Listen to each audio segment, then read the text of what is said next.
From the American Museum of Natural History in New York City, and beaming out across all of space and time, this is Star Talk, where science and pop culture collide.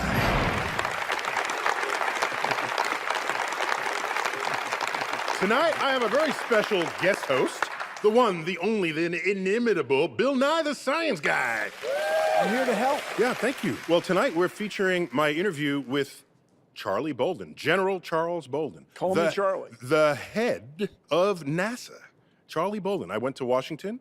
I got the interview in NASA headquarters. He was an astronaut himself, and one of his missions, he repaired the Hubble Space Telescope. Yeah, he drove the ship, the shuttle. Yeah. He's a fighter pilot we have from all Vietnam. this, and I know you're a space guy, but I wanted more. So I combed the landscape, and it happens to be in my department, the Department of Astrophysics, here in the Rose Center for Earth and Space, we find Mike Schara. Mike Schara, curator of astrophysics at the American Museum of Natural History. Thanks for joining Star Talk. Absolutely my pleasure. Excellent. Glad to be here. So Mike Schara actually worked for 17 years at the Hubble Space Telescope Institute. You were eyewitness to the telescope going up and its trials and tribulations. So the first day Hubble was put in orbit, April 1990. That's right. That first day was not a good day for Hubble. And so here I am sitting with the head of NASA, who deployed the telescope himself. Yep. And so I had to get the bottom line of how all that went down on that first day. Let's check it out. Nothing went right that day. Why? Well, after we finally got it out of the payload bay, we deployed the high gain antenna, 2 of them on either side, boom, boom, boom. They went down, no sweat. So we deployed the first solar array. Second solar array started out, I don't know, maybe 16 inches and stopped. We had to do 2 things. We had to unfold the drums, and then when we activated them, they had this, it was incredible. They had a ribbon that pushed out, and as it pushed out, it formed itself into a rod. And so that was the 2 of them on either side of the solar array. And This is clever engineering design. Incredible clever engineering design, except the second one got about 16 inches out and went and stopped. And we went, oh my goodness, what's going on? Long story short, when we could not get the solar array to work, before they determined that it was a tension monitoring module, they made the decision that, okay, we've got to get this, we're running out of power, because you remember, Hubble was on batteries right now. It didn't have any solar arrays to get power from the sun, and so batteries were running low. The team down in Houston and Goddard said, we got to get it off the arm. We got to get it out of here. And so they said, take Bruce and Kathy, put them in the airlock, suit them up, and they'll go out. They both were veteran spacewalkers, and so they were anxious to go out anyway and bask in the sun and save Hubble. So I got them in the airlock. We got the airlock depressed, and we got down to vacuum, and we were probably 5 minutes from them opening the hatch and going out, and the ground said, stop.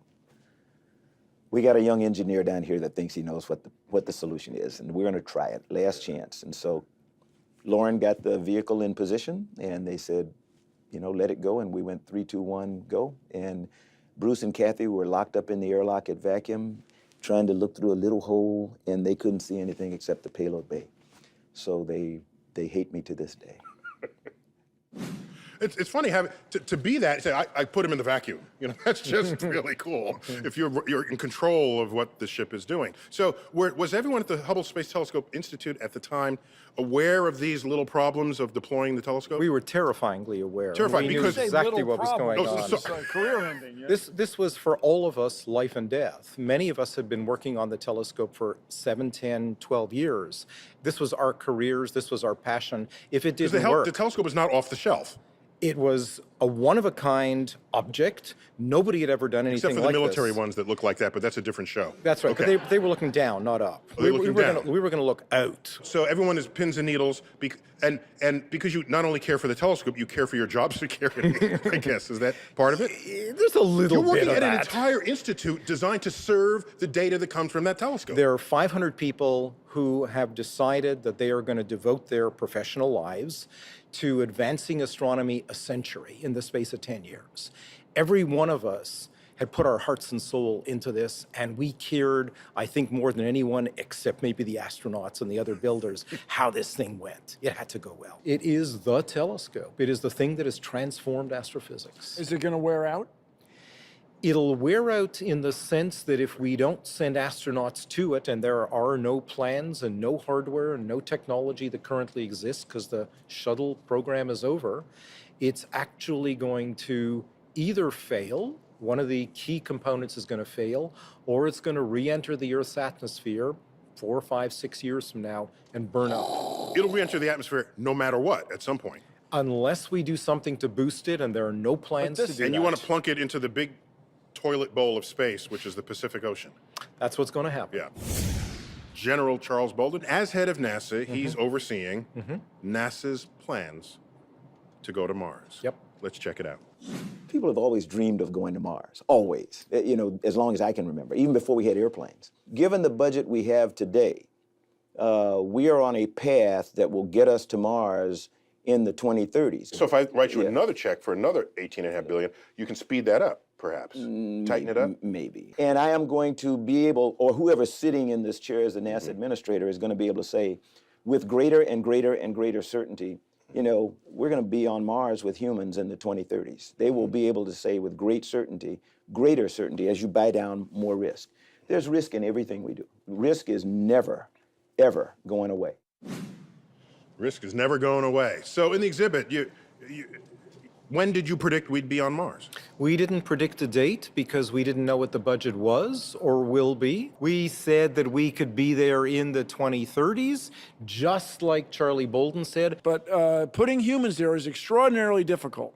But the reason to do it is humans would make discoveries, its estimates vary, about 10,000 times faster than what a typical very good robot does in a week. A human geologist or astrobiologist could do in about a minute. The key to going to Mars, the single thing that we're going to be able to do is answer that question with certainty. Is there life on our nearest planet? We're going to get to Mars, we're going to drill down, and we're going to hit water. There's water on Mars. We know that for sure. There's no sterile water on Earth except in a pharmacy. You drill down on Earth, you hit water, there's always viruses, bacteria, protists. Everywhere you go. Everywhere you go. The first time you hit water... Everywhere on Earth. Everywhere on Earth. The first time you drill down on Mars and you hit water, you're either going to find bacteria or viruses or critters of some sort, or you're not. If the water is utterly sterile the first time you drill down on Mars, then Mars is dead as a doorknob. But if there is life there, what kind of DNA That's or right. what kind Is of it like memory us? store? Is it a whole nother, is it like something totally like Is it my old boss? ACGT? What is it? What is it? I always wondered about it. All right, so we got to even the position of having this conversation because of what was known as the space race. That's Soviet right. Union, United States, who's ahead of whom? Now we're in a different world where other countries are rising in their presence on the space frontier. We should be curious what NASA's plans are in a world where we are not the only player in town.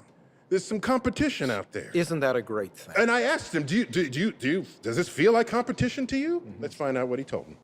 We teach people, we act as a model for how people of different cultures, different races, different nationalities can in fact work together. There are now 5 other nations, at least 5, who are sitting on the surface of Mars, roaming around for the first time ever, because there's only been one nation in the history of humankind that has ever successfully landed a vehicle on the surface of Mars that has functioned, and that's the United States. You know that. America. However, America, if you want to put it America. that way. But right now, there are other nations. I'd lost count. Thanks for reminding me of that.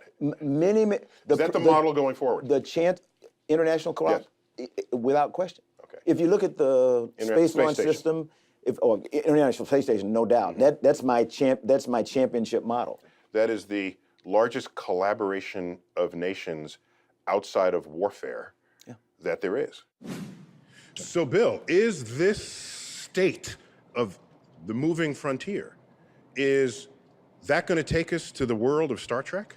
That's it, where there's a Russian guy sitting next to a Japanese guy, and they're all in it together? Yeah, that exactly with that. An optimistic view of the future? And, and then when we get to Mars, it's just... More broadly, not it, that it may be that science is what people turn to lead the way for international cooperation That's on it. a level far more potent and effective than anything the UN itself could possibly It would accomplish. be a wonderful thing if we all got this thing in our heads that we're going to find out whether or not we're alone in the universe, and we're all going to work together.